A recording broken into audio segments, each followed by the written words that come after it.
আসসালামু আলাইকুম রহমতুল্লাহ। কোন নামাজ কত রাকাত আসুন আমরা জেনে নেই।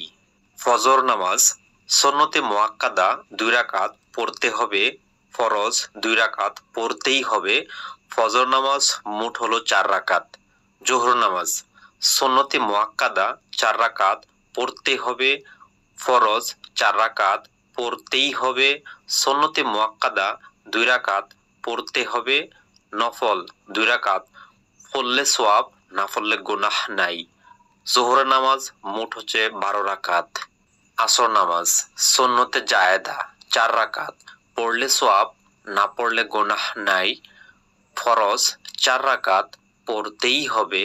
আসর নামাজ মোট হচ্ছে 8 রাকাত।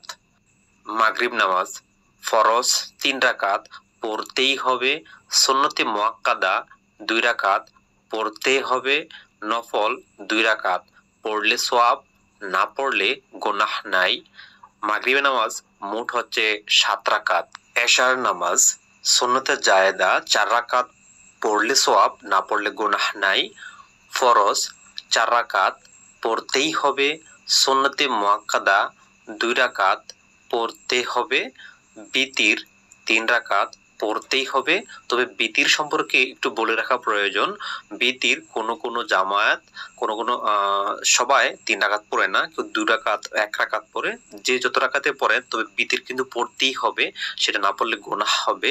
কারণ বিতির হলো এশা নামাজের অংশ না, এশারের পরে বিতিরের ওয়াক্ত শুরু হয়। তো অবশ্যই বিতির পড়তেই হবে। ফরজ যেমন পড়তেই হবে, বিতির ঠিক তেমন পড়তেই হবে। নফল 2 রাকাত পড়লে সওয়াব, না পড়লে গুনাহ নাই। এশা নামাজ সর্বমোট হলো 15 রাকাত। প্রিয় মুসলিম ভাই বোনেরা, যারা ভিডিওটা দেখছেন তারা অবশ্যই বুঝতে পারছেন ফরজ পড়তেই হবে, না পড়লে গুনাহ হবে। তবে সুন্নতে মুআক্কাদা পড়তে হবে, না পড়লে গুনাহ হবে। তবে সুন্নতে জায়েদা এবং নফল না পড়লে গুনাহ নাই, পড়লে সওয়াব পাবেন। আপনারা যারা ভিডিওটা দেখছেন তারা অবশ্যই ইসলাম প্রচারের স্বার্থে ভিডিওটাকে শেয়ার করতে পারেন। কারণ অনেকেই 5 ওয়াক্ত নামাজের কোন রাকাত, কোন ওয়াক্ত কত রাকাত সেটা অবশ্য জানে না। তারা অবশ্য যে কোনো সময় বলতে পারে না। তাহলে অবশ্যই আপনি একটা শেয়ার করলে আপনার এই শেয়ারের বদলতে তাদের কাছে ভিডিওটা পৌঁছাবে, তারা দেখে কিছু শিখতে পারবে। ইসলাম জ্ঞান অর্জন করা সকলের জন্য ফরজ।